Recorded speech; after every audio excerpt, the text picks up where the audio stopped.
अस्सलामु अलैकुम वरहमतुल्लाहि वबरकातुह। प्यारे बच्चों, लास्ट वीक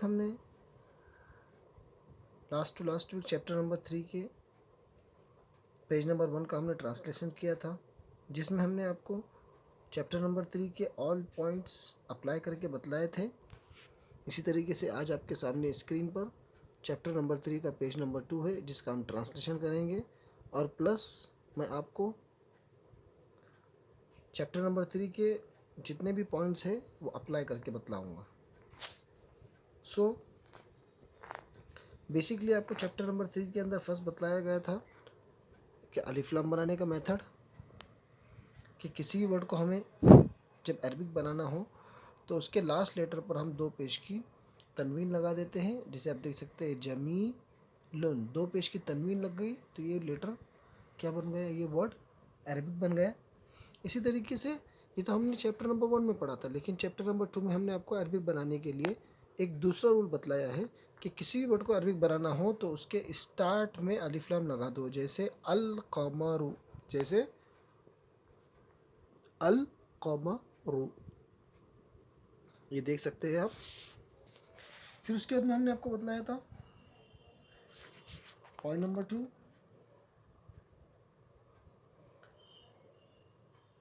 जिसमें आपके लिए हाजा जालिका अलिफ लाम का हमने डिफरेंस बतलाया था कि जो सेंटेंस दिस से स्टार्ट हो वो हाजा वाला सेंटेंस होता है, जो सेंटेंस दैट से स्टार्ट हो वो जालिका वाला सेंटेंस है, और जो द से स्टार्ट हो वो अलिफ लाम वाला सेंटेंस होता है। इसके बाद हमने आपको बतलाया था कि अलिफ लाम वाला सेंटेंस जो होता है ये सेंटेंस मुकम्मल होता है। जैसे आप देख सकते हैं अल कुर्सिय्यु मकसूरुन, अल कुर्सिय्यु मकसूरुन। फर्स्ट पिक्चर में आप देख सकते हो फर्स्ट सेंटेंस जो लिखा हुआ है, आपके सामने एक ब्रोकन चेयर रखी हुई है और उसके नीचे एक सेंटेंस लिखा हुआ है। अब देखिए ये जो फर्स्ट वाला पिक्चर आपको नज़र आ रहा है जिसमें सेंटेंस लिखा है अल कुर्सिय्यु मकसूरुन, अल कुर्सिय्यु द चेयर, मकसूरुन ब्रोकन। अब ट्रांसलेशन हुआ the chair is broken, the chair is broken. देखिए अल कुर्सिय्यु को हमने अलिफ लाम बनाकर अरबिक वर्ड बनाया, और जब हमने अलिफ लाम लगा दिया तो उसका बेनिफिट ये हुआ कि अलिफ लाम वाला सेंटेंस कंप्लीट होता है, और अलिफ लाम वाला जो वर्ड होता है वो वर्ड हैवी होता है। मकसूरुन ये लाइट वर्ड है बिकॉज इसमें अलिफ लाम नहीं है, दो पेश की तदबीर है। जी, इसके बाद में आपको बतलाऊँ कि जो फर्स्ट हमारा वर्ड है अल कुर्सिय्यु, सेंटेंस की यहाँ से स्टार्टिंग हो रही है, बिगिनिंग हो रही है, इसलिए हम अल कुर्सिय्यु को बोलेंगे मुबतदा, अल कुर्सिय्यु को हम कहेंगे मुबतदा। मकसूरुन, मकसूरुन को हम क्या कहेंगे, खबर। क्यों, इसलिए कि अल कुर्सिय्यु द चेयर। अब हमें चेयर के बारे में कोई भी हमारे पास इंफॉर्मेशन नहीं थी, चेयर कैसी है, अच्छी है, नाइस है, ब्यूटीफुल है, टूटी हुई है, डर्टी है, कुछ भी हमें पता नहीं था। लेकिन मकसूरुन ने आकर हमें अल कुर्सिय्यु की पूरी पूरी इंफॉर्मेशन दे दी, जिससे हमें क्या पता चला कि द चेयर इज़ ब्रोकन। तो जो मकसूरुन जो वर्ड है जिसने हमें आकर इंफॉर्मेशन दी, ये क्या है, खबर, ये है खबर अल कुर्सिय्यु की।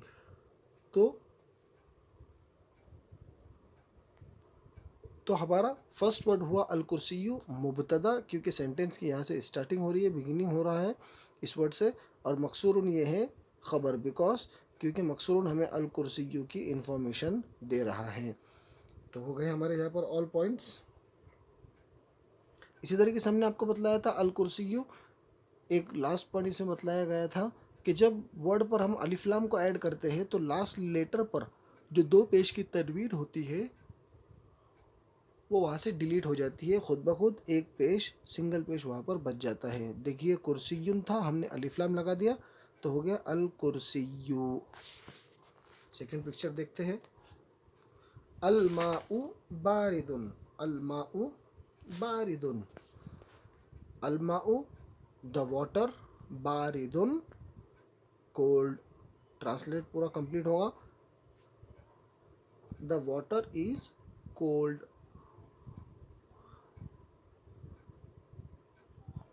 अलमाऊ से सेंटेंस की स्टार्टिंग हो रही है, सेंटेंस स्टार्ट हो रहा है, इसलिए अलमाऊ को हम कहेंगे मुब्तदा, because this is first word, और बारिदुन ये है सेकेंड वर्ड। और बारिदुन ने हमें माउन की, अलमाऊ की क्या की, हमें इंफॉर्मेशन दी है कि पानी ठंडा है, तो इसलिए बारिदुन ये हुआ ख़बर।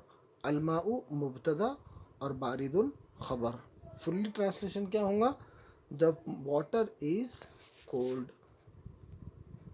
चैप्टर नंबर 3, अल कमरु जमीलुन।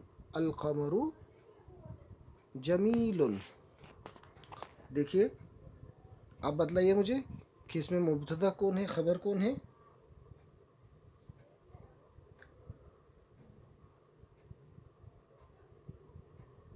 यस, अल कमरु जो है ये मुब्तदा है। क्यों? क्योंकि यहाँ से सेंटेंस की स्टार्टिंग हो रही है, सेंटेंस यहाँ से स्टार्ट हो रहा है इस वर्ड से, इसलिए हम इसे कहेंगे मुब्तदा। जमीलुन ये इंफॉर्मेशन है, इसने हमें अल कमरु की इंफॉर्मेशन दी कि द मून इज़ ब्यूटीफुल, कि चांद बहुत खूबसूरत है। जमीलुन वर्ड ने हमें अल कमरु की इंफॉर्मेशन दी, इसलिए अल कमरु हुआ मुब्तदा और जमीलुन हुआ ख़बर।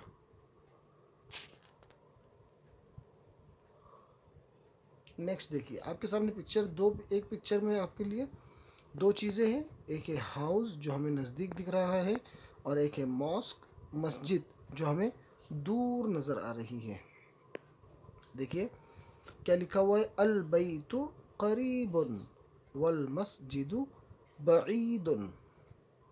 अल बैतु मीन्स द हाउस, करीबुन मीन्स नियर, व एंड, अल मस्जिदु द मस्जिद, द मॉस्क, बईदुन फार, फार अवे। जी, अलबैतु यहाँ पर क्या है, मुबतदा। क्यों? इसलिए कि सेंटेंस की वहाँ से स्टार्टिंग हो रही है, शुरुआत हो रही है। करीबुन, करीबुन ने हमें अलबैतु की इंफॉर्मेशन दी है। हमें कुछ भी पता नहीं था अलबैतु के बारे में कि द हाउस क्या है, अच्छा है, बुरा है, नज़दीक है, दूर है, छोटा है, बड़ा है, डर्टी है, क्लीन है, कुछ भी पता नहीं था। करीबुन वर्ड ने आके हमें अलबैतु की इंफॉर्मेशन दे दी।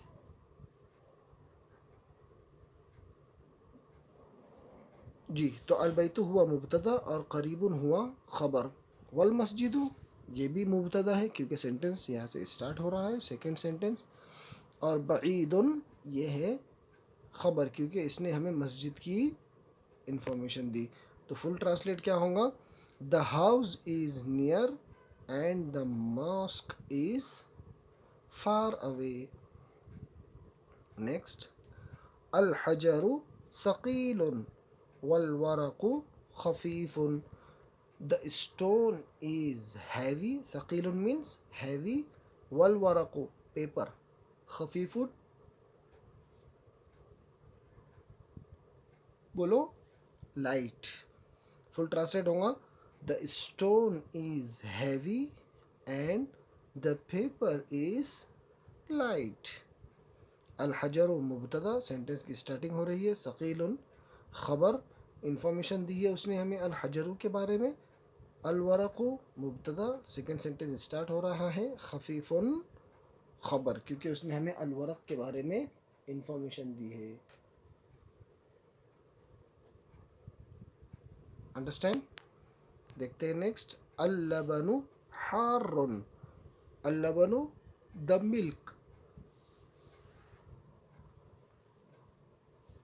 नेक्स्ट वर्ड हारुन हॉट। अल लबनु मुबतदा क्योंकि सेंटेंस की यहाँ से स्टार्टिंग हो रही है, और हारुन ने हमें अल लबनु की इंफॉर्मेशन दी है कि द मिल्क इज़ हॉट। अल कमीसु नज़ीफ़ुन, द शर्ट इज़ क्लीन। नज़ीफ़ुन ने हमें अल कमीसु की इंफॉर्मेशन दी, हमें अल कमीसु के बारे में कुछ भी पता नहीं था। तो अल कमीसु से सेंटेंस स्टार्ट हो रहा है, इसलिए अल कमीसु मुबतदा, और नज़ीफ़ुन ने इंफॉर्मेशन दी है, इसलिए नज़ीफ़ुन हुआ ख़बर। सो आज हमारा यहाँ पर चैप्टर नंबर 3 के ऑल पॉइंट्स हमने आपको एक्सप्लेन कर दिए और फुल चैप्टर का ट्रांसलेशन भी आपको करके बतला दिया।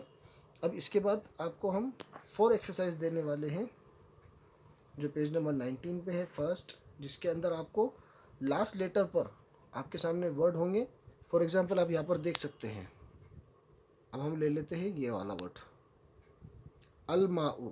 अब यहाँ पर आपके सामने जो है फर्स्ट एक्सरसाइज में इस माऊ को 2 तरीके से लिखा हुआ है, एक विदाउट अलिफ लाम है और एक अलिफ लाम के साथ है। अब आपको करना क्या है, अब आपको ये चीज़ पता है, ये देखिए आपके सामने 2 वर्ड है अल माऊ बारिदुन। अब माउन जो है ये अलिफ लाम वाला वर्ड है, तो जब अलिफ लाम किसी वर्ड के स्टार्ट में ऐड है तो उसके लास्ट लेटर पे कौन सा क्या आएगा, उसके लास्ट लेटर पर 2 पेश या 1 पेश? Yes, very good. जब अलिफ लाम हो किसी वर्ड के साथ स्टार्टिंग में ज्वाइन तो उस वर्ड के लास्ट लेटर पर सिंगल पेश आता है। और बारिदुन इसमें अलिफ लाम फर्स्ट स्टार्टिंग में बिगिनिंग में ज्वाइन नहीं है, इसलिए इसके लास्ट में 2 पेश है। तो आपको करना यही है, फर्स्ट एक्सरसाइज में आपको देखना है कि वो वर्ड विद अलिफ लाम है या विदाउट अलिफ लाम है। और जब विद अलिफ लाम है तो उसके लास्ट लेटर पर सिंगल पेश आता है, तो आपको सिंगल पेश लगाना है। और विदाउट अलिफ लाम है तो उसके लास्ट लेटर पर 2 पेश आते हैं, तो आपको 2 पेश लगाना है। तो फर्स्ट एक्सरसाइज में आपको वोकलाइजिंग करना है, लास्ट लेटर पर आपको जब सिंगल पेश या डबल पेश दोनों में से लगाना है। उसके बाद में आपके सामने सेकंड एक्सरसाइज है जिसमें आपके सामने 10 सेंटेंसेस है और आपको उनका ट्रांसलेशन हमें इंग्लिश में लिखकर अपनी 100 पेज की जो नोटबुक बनी हुई है उसमें आपको ये लिखना है। फर्स्ट वाली एक्सरसाइज आपको अपनी बुक में ही करना है और उसका फ़ोटो निकाल के आप हमें सेंड कर सकते हैं। आपके पास बुक नहीं है तो आप अपनी 100 पेज की जो नोटबुक बनी हुई है आपकी, उस नोटबुक के अंदर आप उस फर्स्ट एक्सरसाइज के ऑल वर्ड्स को लिख लीजिए और अपनी एक्सरसाइज कंप्लीट कीजिए। और अगर बुक है तो डायरेक्ट बुक में ही आप उसे कंप्लीट कीजिए फर्स्ट एक्सरसाइज को और उसके फ़ोटो हमें सेंड कर दीजिए। सेकंड एक्सरसाइज को आपको अपने नोटबुक में करना है और नोटबुक में जब कर रहे हैं तो ऊपर आपको हेडिंग डालना है, डेट लिखिए, चैप्टर नंबर 3 लिखिए, एक्सरसाइज लिखिए, ट्रांसलेट इनटू इंग्लिश। अब आपको इसके लिखने के बाद में अरबिक सेंटेंस जो आपके बुक में लिखे हुए हैं वो 10 सेंटेंसेस आपको कॉपी नहीं करना है, आपको सिर्फ नंबर डालना है। और इंग्लिश सेंटेंस आपको उसका जो ट्रांसलेशन है वही आपको लिखना है, अरबिक सेंटेंस लिखने की ज़रूरत नहीं है। इसी तरीके से इसके बाद में आपके सामने और एक एक्सरसाइज है, exercise number 3। Complete each of the following sentences using one of the words given below. आपके सामने कुछ वर्ड्स लिखे हुए हैं, 6 वर्ड्स है, जमीलुन, वसीखुन, मफतूहुन, हारुन, सकीलुन, खफीफुन। और इसी तरीके से आपके सामने 6 सेंटेंसेस लिखे हुए हैं जिसमें फर्स्ट वर्ड यानी मुब्तदा लिखा हुआ है और सेकंड वर्ड यानी ख़बर लिखा हुआ नहीं है। तो आपको इस थर्ड एक्सरसाइज में सूटेबल वर्ड वहाँ पर लिखना है, सूटेबल वर्ड आपको लिखना है। अगर आपके पास मदीना अरबिक बुक है तो आप अपनी बुक है तो उसके अंदर आप ये थर्ड वाली एक्सरसाइज कंप्लीट कीजिए। और अगर आपकी ओल्ड बुक है तो आप उसको इरेज कीजिए और फिर उसे कंप्लीट कीजिए। और अगर बुक नहीं है तो आपको अपनी नोटबुक के अंदर फर्स्ट वर्ड को लिखना है और फिर सेकंड वर्ड को आपको वहाँ पर अंडरलाइन करके सेकंड वर्ड सूटेबल वर्ड वहाँ पर आपको लिखना है। और जिन स्टूडेंट्स ने अब तक बुक्स नहीं ली हैं वो अपनी बुक्स लेने की कोशिश कीजिए। सो जज़ाकल्लाहु खैर, अस्सलामु अलैकुम वरहमतुल्लाहि वबरकातुहू। और एक बात, जो आपकी एक्सरसाइज है इसके फ़ोटोज़ अभी हम आपको सेंड करने वाले हैं। ओह सॉरी बेटा, हमने आपको सिर्फ 3 एक्सरसाइज के बारे में बतलाया और एक एक्सरसाइज है एक्सरसाइज नंबर 4। इसमें भी आपको फर्स्ट वर्ड लिखना है। नो, सिर्फ आपको 3 ही एक्सरसाइज करनी है, 4th वाली एक्सरसाइज हम नेक्स्ट वीक में करेंगे इंशाअल्लाह। सो जज़ाकल्लाह, अस्सलामु अलैकुम वरहमतुल्लाह।